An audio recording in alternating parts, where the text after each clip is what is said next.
할렐루야! 오늘도 속회를 통해서 하나님의 말씀이 깨달아지고 또한 은혜가 경험되는 시간 되시기를 먼저 주님의 이름으로 축원합니다.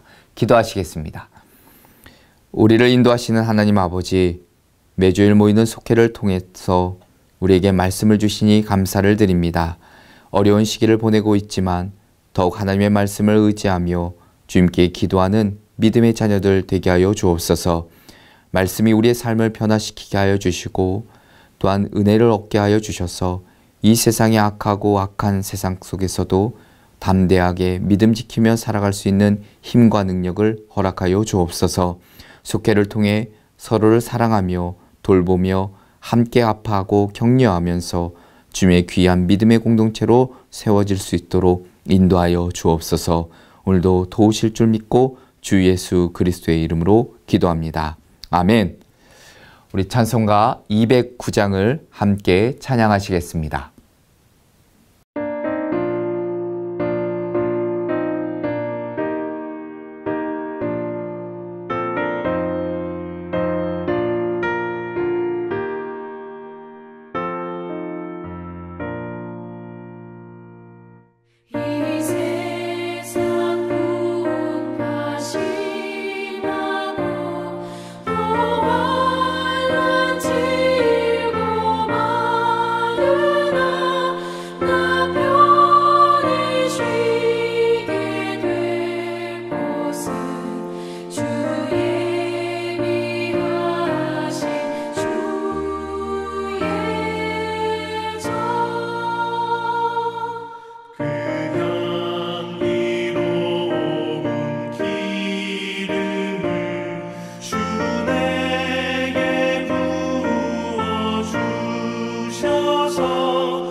오늘 말씀은 욥기 19장 23절부터 29절의 말씀입니다. 제가 가진 구약성경 779면쯤에 있습니다. 욥기 19장 23절부터 29절까지의 말씀을 함께 봉독하시겠습니다.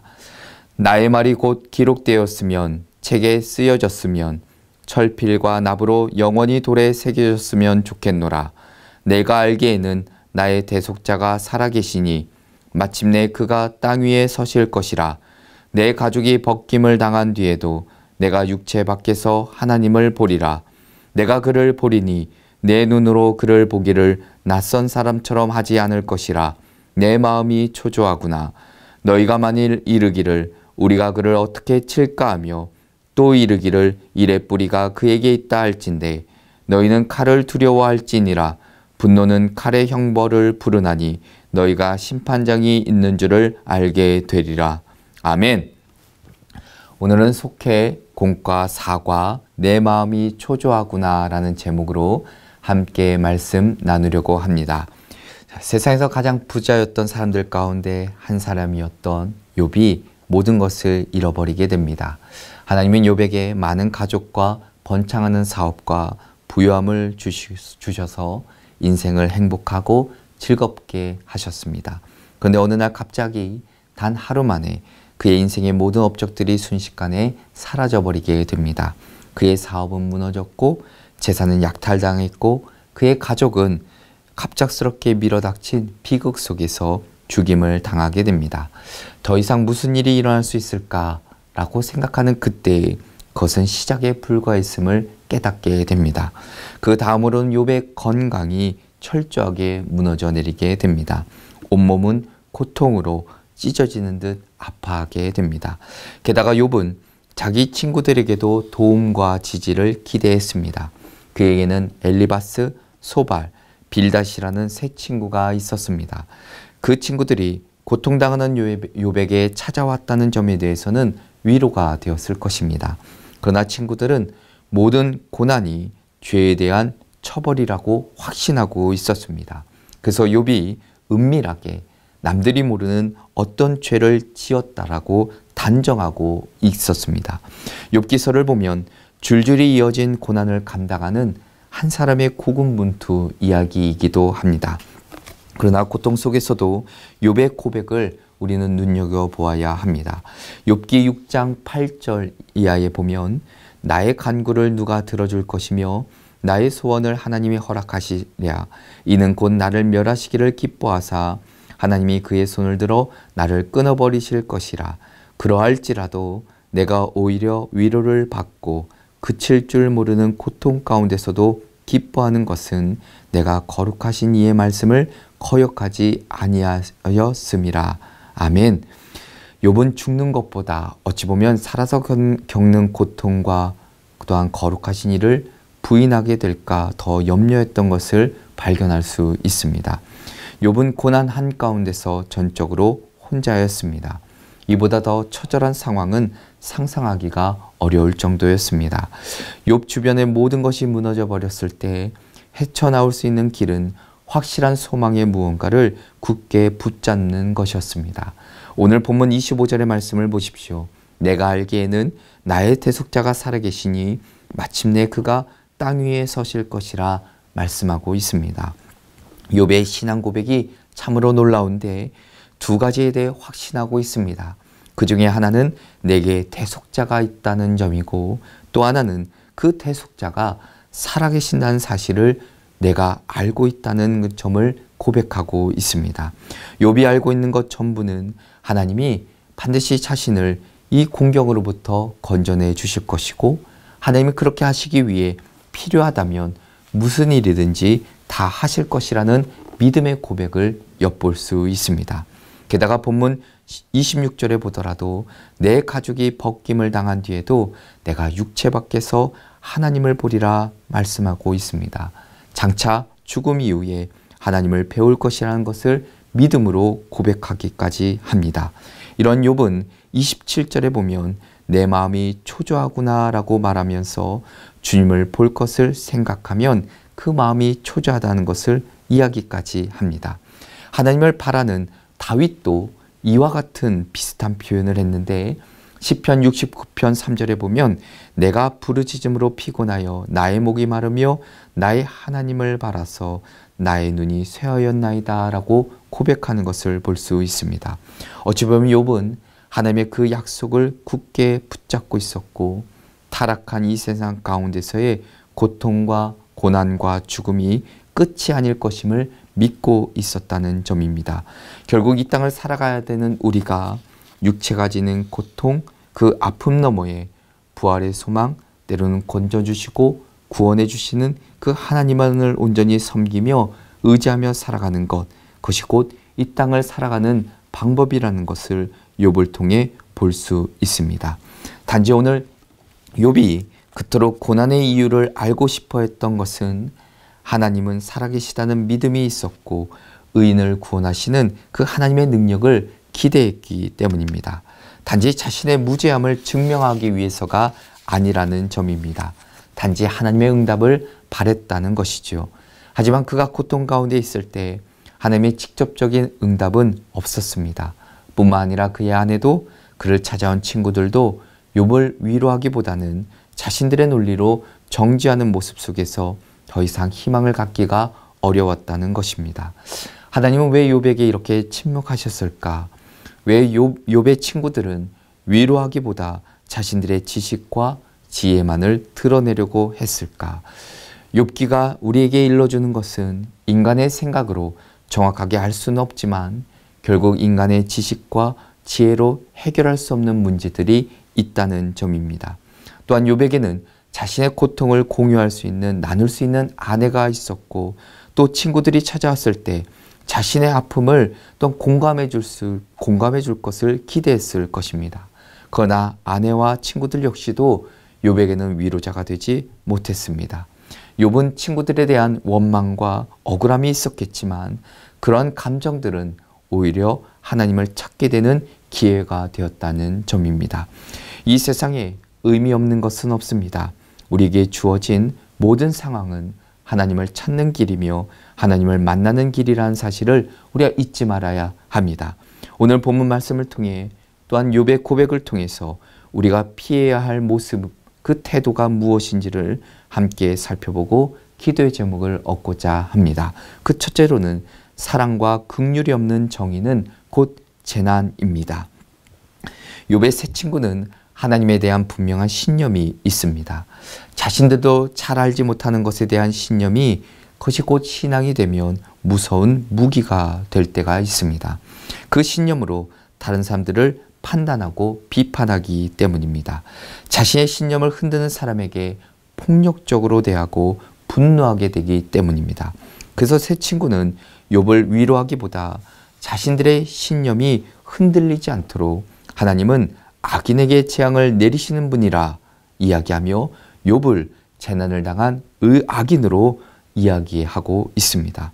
이것은 어찌 보면 양보할 수 있는 것이 아니었습니다. 양보하는 순간 자신들의 신념이 흔들리고 무너지기 때문이었습니다. 그러나 욥 역시도 친구들의 그 말을 쉽게 인정할 수가 없었습니다.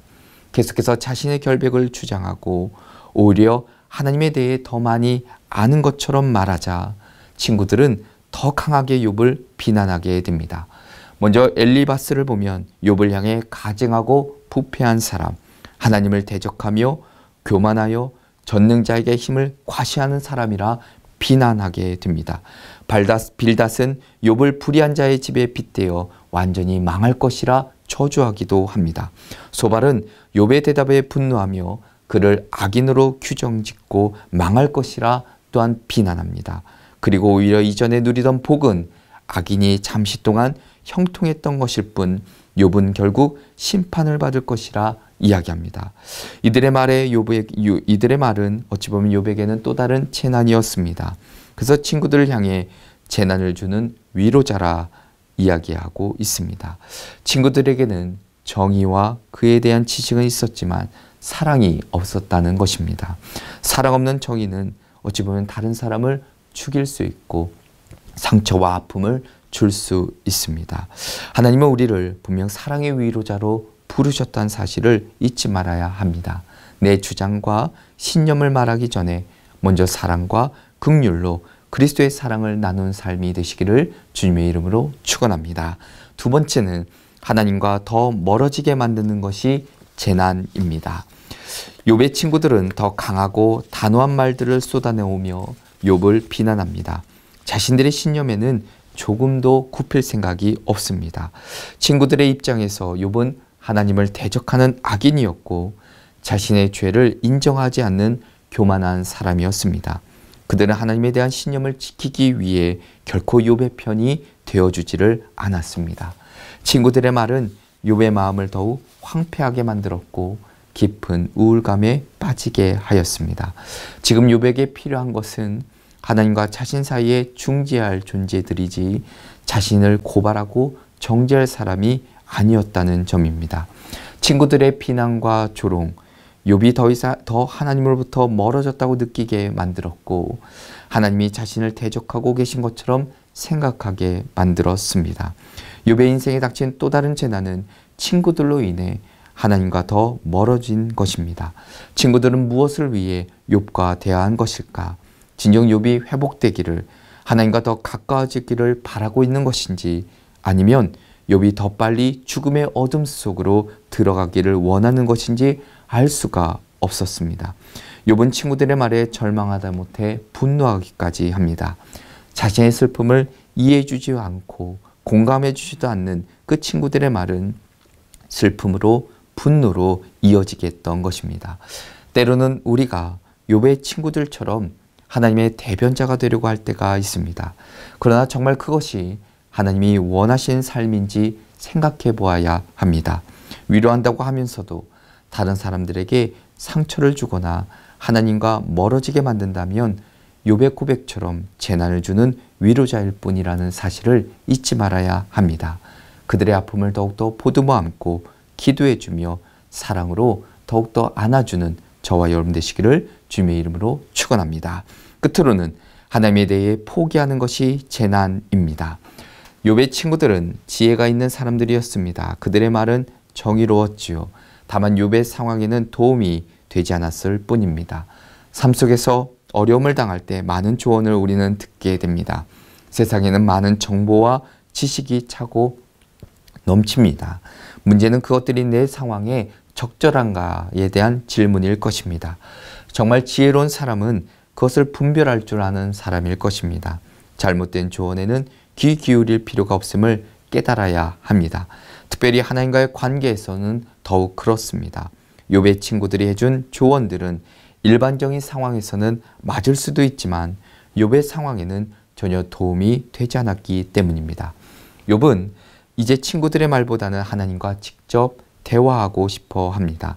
친구들은 마치 하나님이 욥을 버리시고 욥을 대적하신 것처럼 말했지만 욥은 그것을 받아들일 수가 없었습니다. 욥은 친구들의 비난 가운데서도 내가 알기에는 나의 대속자가 살아계시니 마침내 그가 땅 위에 서실 것이라. 내 가족이 벗김을 당한 뒤에도 내가 육체 밖에서 하나님을 보리라. 오늘 25절과 26절의 말씀처럼 고백하고 있습니다. 만약 욥이 하나님을 포기하고 하나님을 더 이상 신뢰하지 않았다면 그것이 욥이 만난 가장 큰 재난일 것입니다. 아마 욥의 이야기는 성경에 더 이상 기록되지 않았을 것입니다. 그러나 욥의 이야기가 이렇게 기록된 이유는 그가 고난 속에서도 하나님을 포기하지 않았기 때문입니다. 하나님은 언제나 우리의 소망이 되어주시는 분입니다. 우리에게 용기 주시고 우리를 또한 도와주시며 인도하시는 분이라는 사실입니다. 고난과 아픔이 깊어질수록 더 하나님을 신뢰하며 하나님을 구할 때 우리의 삶을 가장 좋은 길로 인도해 주실 줄로 믿습니다. 이 믿음으로 한 주간 또한 살아내시는 저와 여러분 되시기를 주님의 이름으로 축원합니다. 기도하겠습니다. 모든 이름보다 뛰어나신 하나님 아버지, 우리가 늘 주님만을 경배하며 의지하며 살아갈 수 있도록 인도하여 주옵소서. 우리에게 주신 말씀 다시 한번 마음에 새기게 하여 주시고 또한 주님께서 주시는 힘과 용기를 힘입어 담대함으로 세상의 악한 권세와 맞서 싸워 이길 수 있도록 인도하여 주옵소서. 세상의 수많은 악한 영들의 도전과 미혹 속에서도 넘어지지 않게 하여 주시고 지혜와 분별력을 덧입혀 주셔서 하나님의 거룩한 자녀로 온전히 살아갈 수 있도록 인도하여 주옵소서. 오늘도 도우실 줄 믿고 주 예수 그리스도의 이름으로 기도합니다. 아멘. 찬송가 546장을 부르시면서 준비하신 예물 하나님 앞에 봉헌하시겠습니다.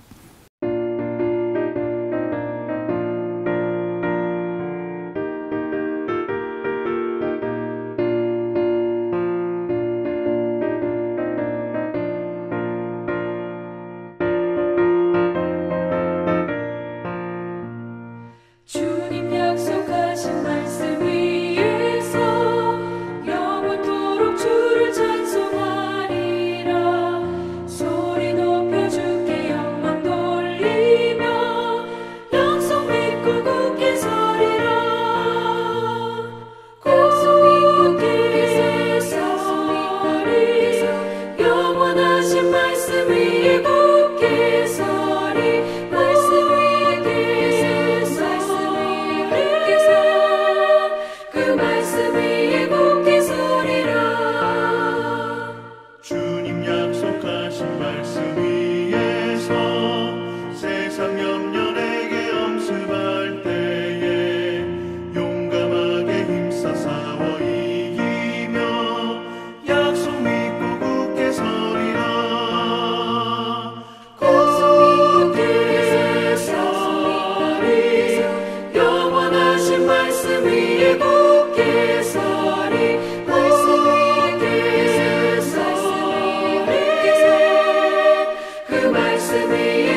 말씀 위에 굳게 서리라. 주님 약속하신 말씀 위에서 성령 인도하는 대로 해가며 주님 품에 항상 안식 얻으며 약속 믿고 굳게 서리라. 약속 믿고 굳게 서서 영원하신 말씀 위에 굳게 서리. 말씀 위에 굳게 서, 말씀 위에 굳게 서, 그 말씀 위에 굳게 서리라. 드려진 예물 위에 기도하시고 주기도문으로 예배를 마치겠습니다. 주님 앞에 드린 귀한 예물 기쁘게 받으시고 우리의 정성과 사랑을 기억하시사 삶에서 채우시고 돌보신 손길을 허락하여 주옵소서. 이 예물이 하나님 나라의 확장 그 뜻에 귀히 쓰임받기를 간절히 원하오니 주님께서 또한 도우시고 우리 삶 가운데 또한 채우시는 은혜를 허락하여 주옵소서. 감사하며 주 예수 그리스도의 이름으로 기도합니다. 하늘에 계신 우리 아버지여, 이름이 거룩히 여김을 받으시오며 나라에 임하옵시며 뜻이 하늘에서 이루어진 것 같이 땅에서도 이루어지이다. 오늘날 우리에게 일용할 양식을 주옵시고 우리가 우리에게 죄 지은 자를 사하여 준 것 같이 우리 죄를 사하여 주옵시고 우리를 시험에 들게 하지 마옵시고 다만 악에서 구하옵소서. 대개 나라와 권세와 영광이 아버지께 영원히 있사옵나이다. 아멘.